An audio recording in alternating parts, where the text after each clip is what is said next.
Good afternoon, BlizzCon.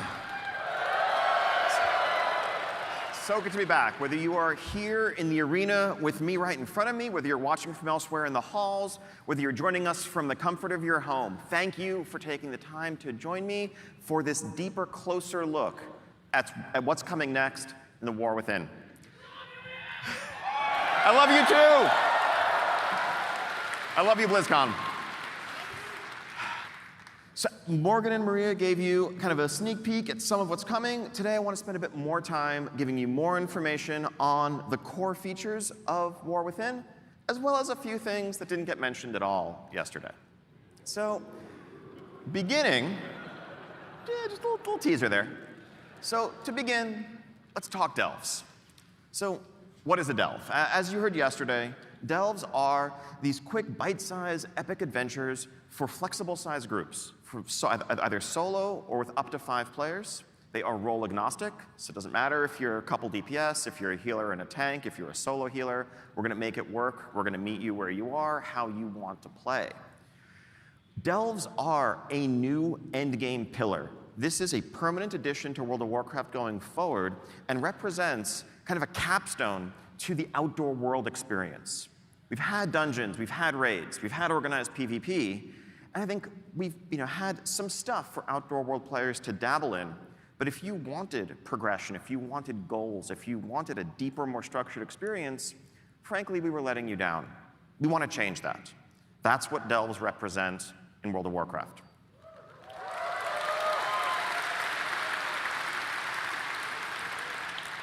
So structuring this, really we want to approach it as something that you are going to be engaging in all season long with variety and flexibility in how you approach it, and the replayability of the content is kind of a mainstay of what it's all about.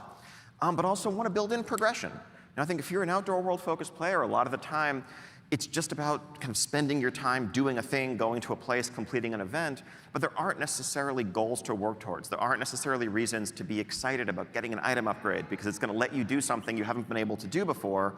A difficulty progression built into delves is going to enable us to offer that. Now, there's a lot of lessons we've learned over the years from building this type of content, whether it was Torghast in Shadowlands, Island Expeditions, scenarios, you can throw in horrific visions in that list. We've learned a lot about how to tune these sorts of experiences, how to design them for flexible scaling groups of different sizes, of different role compositions, about what's fun and what isn't. But we've also learned, based on your feedback, about what not to do in some cases, in terms of how we structure it, how we present it. I think a key aspect of saying this is an endgame pillar is that it's an offering in parallel to the others, to dungeons, to raids. If you want to do this, if this is your jam, if this is your type of gameplay, we're there for you, and we want this to be as deep as you want it to be. If you're happy running Mythic Plus and you just want to focus on that, we're not looking to add another item to the checklist of things you feel you have to do to compete. It's an alternative, unlike Torghast, which is something that we did kind of say, everyone has to do this, whether you like it or not, whether you'd rather do something else or not. That gets back to some of the philosophies that Morgan touched on yesterday and how we're approaching designing and evolving World of Warcraft. We want to meet you where you are. We want to respect your time. We want to offer you the ability to choose how you want to spend that time each day, each night in Azeroth.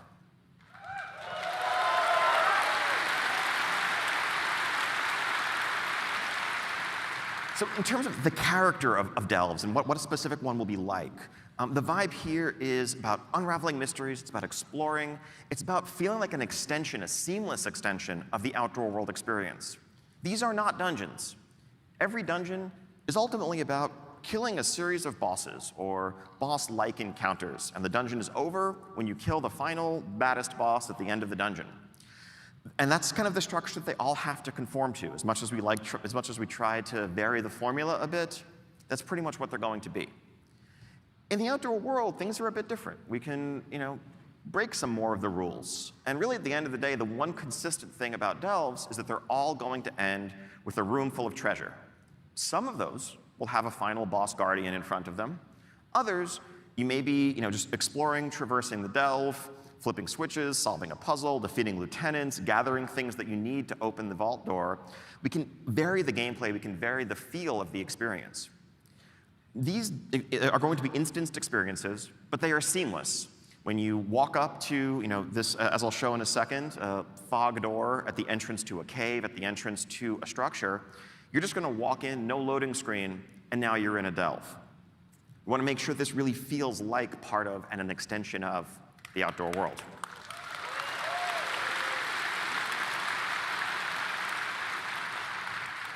Now, as part of an in-game pillar, that means we're going to tie this into seasons. So as well as a narrative progression over the course of a given season, there will be increasing rewards, increasing difficulty, and a change of pace, whether you're in Season 1 of War Within, Season 2, and so forth. Part of that is going to be the NPC companion that will be accompanying you on your adventures. The Season 1 companion, as we mentioned yesterday, is our good friend, Bran Bronzebeard. Now, what does this mean? What does a companion mean in practice? Well, it's a few things. One, it's definitely a narrative hook. It gives us a chance to help give context for your adventures, kind of narrate what you're going through. But also, it's a chance to kind of play with the mechanics and complement your playstyle. As Bran adventures with you, you might find some gear for Bran. You might be able to gear Bran up. You'll be able to spec him and customize his abilities to complement what you or your friends are bringing to the group, whether you want more survivability, whether you want help with someone to tank, whether you want more control. This can help us balance the experience as well and give you another vector for your progression over the course of the journey.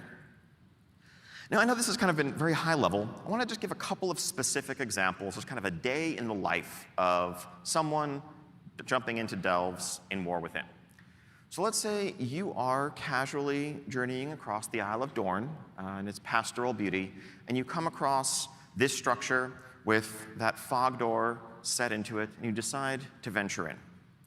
So as you venture in, you are, as I mentioned, seamlessly in the delve, and you will find, just huddled inside the entrance, a group of expedition scouts who have come to this place. They've heard reports of great secrets, great treasures, powerful relics stored within, but they've been unable to proceed further because they tell you, and Bran is among them, mind you, they tell you this place, there's an unnatural, there's a disturbing darkness that has settled over this entire vault, and we can't proceed. Fortunately, they have in their possession a relic that they have brought that is an enchanted candle that can light the way. It has a little light radius around it. If you think back to the Vault of the Warden's dungeon, if you remember that in Legion, what the basement was like, where it really felt like just like a dark, scary place, but you could have this beacon in the darkness to guide your way, you have one of those. But, they tell you, it has very limited fuel.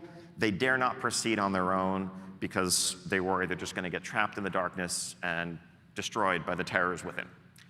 But you, of course, being the champion who's come along, you're up to the task. So you take that candle with its light radius that will begin to shrink progressively as your limited fuel burns, and you take some steps into the delve. Now, who do you find in here? Well, as it happens, you run across fellows like this guy. More jacked than your average kobold, but there's a lot of kobolds in here. And as you know, as any World of Warcraft player knows, where you find kobolds, you're going to find candles. And this guy's going to put up a fight, but it being World of Warcraft and all, you're going to take his candle. And you're going to take the candles of his allies and his brethren. And, that will help fuel this magic light that you have, help keep the light burning so that you can traverse the entire delve, defeat a couple of lieutenant-type enemies, bosses, solve a puzzle or two, and at the end, you make your way into the vault room that Bran is able to open once you bring him there, and you find this mock-up, work in progress of a treasure room, heaping with riches, treasure chests of various shapes and sizes. Some of the smaller ones, you can just walk up and open, collect a range of items, currency, rewards, you name it. But you'll find a couple of extra large, resplendent chests in this room. Those may require special keys to open. Now, those keys you would obtain from doing kind of outdoor content, weekly quests. They're a bit more limited in how you can get them, but also allow us to offer and pace out the best rewards that are on par with some other endgame content to make sure it's not, infinitely grindable or anything like that, but it's an extension of your outdoor world loop if this is your playstyle. Now, let's say you come back to the same delve on another day. You might find that there isn't a magical darkness settled over the place. Instead, There are earthen locked in battle with Cobalts, and you can help turn the tide of that fight as you work your way through, dealing with some different challenges along the way. Variety, replayability, lots of layers to the experience. Now, so you venture back out into the zone, heading off to a different corner of it, and you come across this cave surrounded by mushrooms. It's known in legends as Fungal Folly. Now, maybe not being the wisest adventurer, that sounds like a great place to enter, so you take a few steps forward. In here, you might find an environment where, whether it's due to unusual ores or whatever in the walls, the rules of gravity are a bit topsy-turvy. And you'll find mushrooms scattered around the cave that you can use as basically jump pads to help navigate the environment, to skip over enemies you want to avoid, to reach high up ledges that you couldn't otherwise get to. You're starting to get the idea, like, this is more the world as toy vibe that we try to play with when we're creating outdoor events, outdoor spaces. These are not mechanics you'd necessarily find in a dungeon, but I think the team really is unshackled, is freed to explore a much wider array of gameplay when we're building delves. So let's talk a bit more about the loot. So actually, before I talk about the loot, these are the 12 delves that we currently have planned, scattered throughout the 4 zones, each themed around the ecologies, each themed around the settings that you're going to find. Now, some of the attentive among you may be saying, wait a minute, Morgan's slide said there were 13 delves yesterday. He might be right, but there also might be a secret delve that you have to explore a bit more to discover. That awaits you. So yeah, loot. Part of being a seasonal pillar means going to the Great Vault every week and getting to share in that disappointment that your raiding and dungeon playing brethren have also had the pleasure to enjoy. We just want to make sure you don't feel left out. So you're welcome. So you'll note this isn't a delves row, this is a world row. And really that is enshrining these 3 PvE pillars: raids, dungeons, world. You'll be able to unlock some of these slots doing select outdoor world activities, as well as, of course, delves with better rewards from higher difficulty delves. Our thinking in terms of the rewards here, this is all subject to tuning, is that this should reach to, let's say, end boss heroic raid, mythic 10 to 15 type range, accessible just via solo progression. Far better loot than you've ever been able to get before.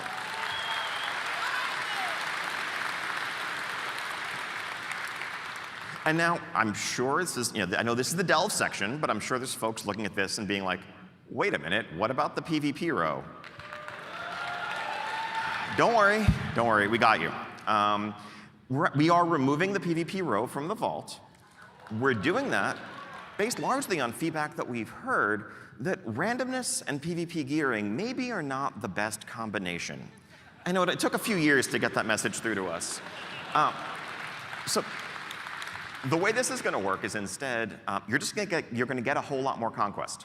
You're going to gear up at the same rate overall, but you will have complete control over your gearing path, just spending your conquest on the items that you want.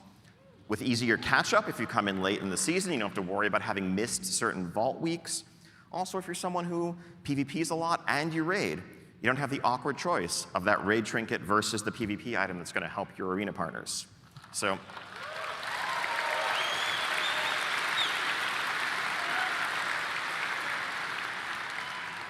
hopefully, just good news for everyone.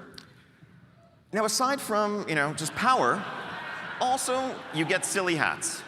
Nothing more to say here. These just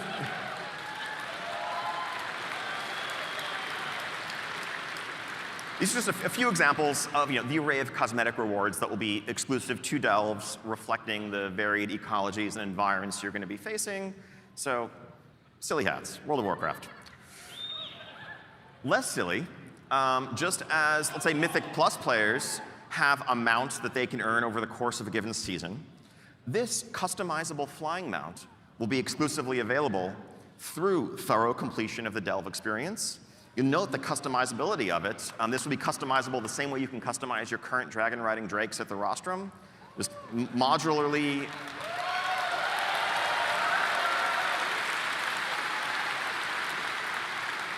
Yeah, it's pretty cool. I love our artists. And here's an example of something new, just delves. An example of how having this as a foundation means that we can build new systems to inherently work at an account-wide level, just kind of as part of their DNA.